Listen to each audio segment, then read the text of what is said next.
As the nation begins to fully absorb Friday's historic Supreme Court decision, we're going to take a few moments to offer a little bit of a reality check to the overly self-congratulatory in Washington and the all-too-predictable political conversation. This goes both ways, does it not, Joe? No doubt about it. A thunderbolt. That's the way President Obama described it on Friday.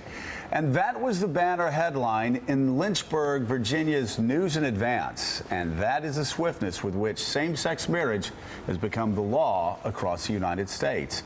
It's a cultural and political shift, the likes of which we'll never see again, the likes of which America has literally never seen before. The polls show that no matter who you are, where you live, how much you earn, or who you vote for, support for same-sex marriage has grown across every possible demographic. In the last 6 years, support grew by 19 percentage points among all Americans, 23% among whites in the Midwest, 25% among suburban women, and 22% among Hispanics. Support has even grown in small-town rural America, where they're not a majority yet, but still making a major shift. And it is worth noting that those are the 6 years after marriage was legalized in the early voting states of Iowa and New Hampshire.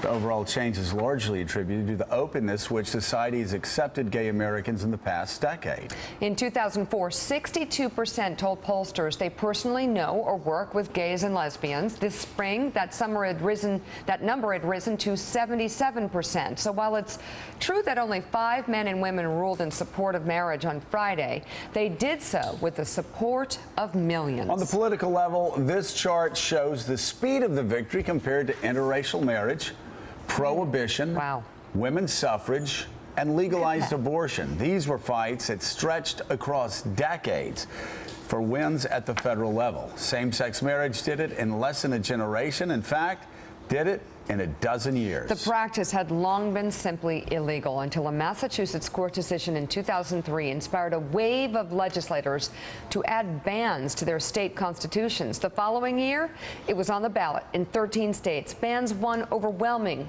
majorities across the country, including Ohio, Michigan, and Oregon. Mississippi's ban passed with 86% of the vote. If political leaders weren't using the issue to their advantage, others were avoiding it. That included President Obama, who spoke so forcefully of his belief in same-sex marriage this past Friday. Because for years, the same President Obama disguised where he stood on the issue. Now, that's not saying that. That's not me saying that. That's his chief political advisor, David Axelrod, saying that.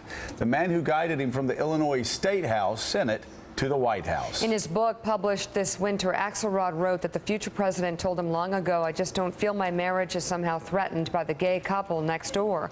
But Axelrod wrote Obama also knew the political reality. Opposition to gay marriage was particularly strong in the black church, and as Obama ran for higher office, he grudgingly accepted the counsel of more pragmatic folks like me and modified his position to support civil unions rather than marriage. And so this is how Barack Obama spoke about marriage on the campaign trail. Define marriage. I believe that marriage is the union between a man and a woman. Now, for me as a Christian,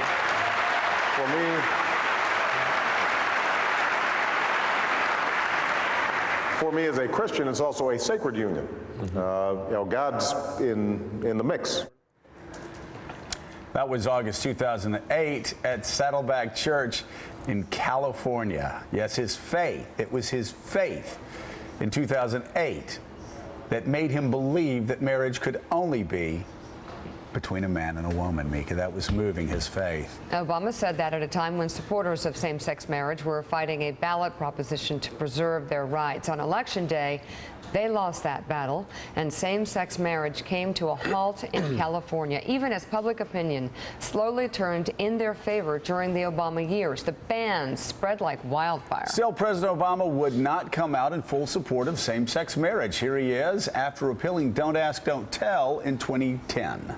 With respect to the issue of whether gays and lesbians should be able to get married, I've spoken about this recently. As I've said, my feelings about this are constantly evolving. I struggle with this. At this point, what I've said is that my baseline is a strong civil union that provides them the protections and the legal rights that married couples have. And I think that, and I think that's the right thing to do. Still opposed to gay marriage in 2010. And then along came Joe Biden. I am Vice President of the United States of America. The President sets the policy. I am absolutely comfortable with the fact that men marrying men, women marrying women, and heterosexual men and women marrying women are entitled to the same exact rights, all the civil rights, all the civil liberties. And quite frankly, I don't see much of a distinction beyond that. There he goes, right? That got him in so much trouble. The White House was reportedly livid. They were enraged. They were pretty mad that Biden got out in front of the president on this. That's what the reporting says, that he was shunned by the president's team, publicly ridiculed as a blabbermouth who didn't know when to shut up, because Joe Biden, speaking the truth, forced the president to say this. At a certain point, I've just concluded that for me personally, it is important for me to go ahead and affirm that I think same-sex couples should be able to get married. It wasn't that hard, was it? Slow clap. Oh, come on. You're gonna. I so long to get there. I People are like, wouldn't get oh, you the smug. president has shown such great leadership. Oh my God, he's been scared every I could step name a few of the issues you've way. evolved on, but that was all he was willing to do. You know what? Then. You cannot name a single issue in my lifetime where he said, you know, because I believe in Jesus, I think X. While I'm looking at polls over here, look for that issue. You will never find it. I don't know. He threw Jesus under the bus in 2008, Joe. saying that he could not support Joe. same-sex marriage because he loved Jesus. You just showed all these graphs about how the country has evolved ever so quickly, even in small towns, even in certain communities where you least expect it. Is it not possible our president had the same evolution? Well, David Axelrod says no. No, please. Oh, Come please, on. what? There is an evolution here.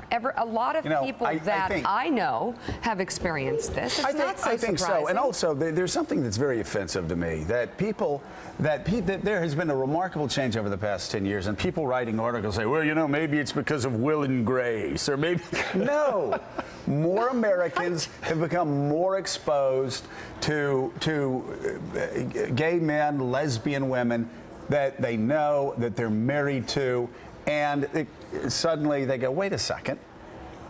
They seem extraordinarily happy. They seem extraordinarily functioning better than a lot of my, straight friends. So-called, yeah. Well, that was always the way that gay rights activists got state legislatures to pass these laws in the first place, is they would bring gay couples in to meet with Republican lawmakers, Democratic lawmakers who didn't have gay friends, didn't have out gay relatives. And once they saw that these people are normal, just like the rest of us. That was a big help. But to your point, don't you think, though, that where Obama was in 2008 is quite similar to where the Republican Party is today, where people are privately saying, yeah, we don't think this is that big of a deal, but we just can't get there politically? I think where President Obama was actually in 2012 is where most of these Republicans are in 2015.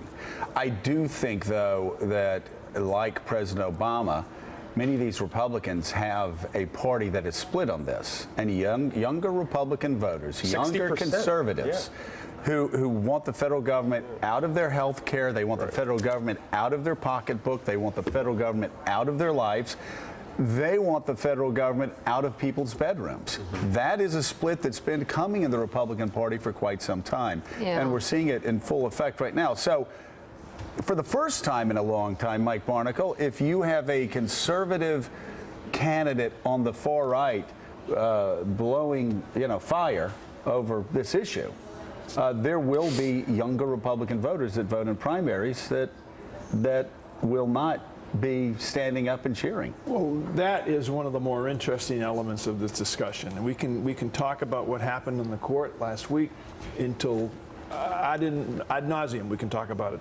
But for most people I know, and I think a huge majority of people under the age of 35 in this country, Republican and Democratic, they are saying to us, What's the big deal? And that's What to your took you point, so the long? dissemination of information. That raises an interesting question, which is whether this is a one-off because of America's change Yeah. as a society, or is there something about this which says in the future politics may have a slightly different dynamic? Absolutely. And this is not then a one-off, but other issues could conceively change Rapid more quickly fire, as well. as That would opposed be to a very slow interesting evolution. thing for our democracy. And by the way, I feel I need to say this just to be very clear. I think John Roberts got it right. I think the Supreme Court got it wrong. I have been saying since 1994 when I first started running, and a lot of people in my district were not happy when I was saying this, that there shouldn't be a federal ban. I didn't even take Barack Obama's, what many would believe to be a bigoted position. I said this should be decided state by state by state by state by state. That said, all the states were going in that direction. Sometimes that's a cop-out. Sometimes that's a cop-out. I've been saying it consistently I know since you have. 94, when it actually was not in my political No, I interest know that, Joe. to say it in 1994. But I will say, you know, we accuse the president of looking at polls and make some of the Republican candidates need to look at the evolution and the polls of late and get a sense that this is done. Well, Done. it is done. The Supreme Court get over has, it. Stop talking about The it. Supreme Court has finished this debate. Up next, Strom Thurmond, one of the country's most ardent segregationists. His son Paul, now a state senator in South Carolina, joins us next to explain his own push against the Confederate flag. We'll be right back.